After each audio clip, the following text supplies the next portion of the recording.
পুরো মহাবিশ্ব আল্লাহ তাআলার আইনে চলে, শুধুমাত্র পৃথিবী বাদ দিয়ে। দুনিয়াতে মানুষ আল্লাহর বিধান মানে না, কিন্তু পুরো বিশ্ব তা মানে।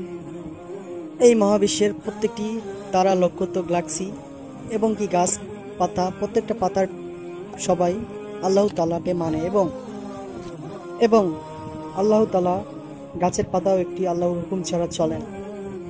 শুধু মানুষই আল্লাহর অথবা একটি প্রাণী।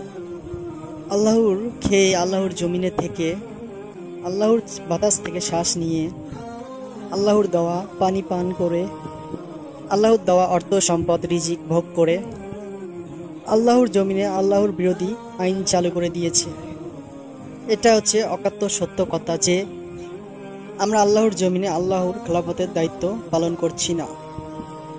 আমরা আল্লাহর জমিনে আল্লাহর নিয়ামত ভোগ করে আল্লাহ বিরোধী অপশক্তির সাপোর্ট করে চলেছি। আল্লাহ আমাদের সঠিক পথে চলার তৌফিক দান করুক, আমিন। আশা করি আমাদের আল্লাহর পথ চ্যানেলটি সাবস্ক্রাইব করে আমাদের সঙ্গেই থাকবেন এবং ভিডিওটি একটি লাইক, এটি শেয়ার করতে ভুলবেন না এবং ভিডিওটি কেমন লাগলো তা কমেন্টে আমাদের জানাবেন। নেক্সট ভিডিও এবং ইসলামিক ভিডিও প্রচার করুন এবং সবাইকে সচেতন হওয়া, ইসলাম বিষয় জানতে সাহায্য করুন। আল্লাহ হাফেজ। শেষ করছি এখানে।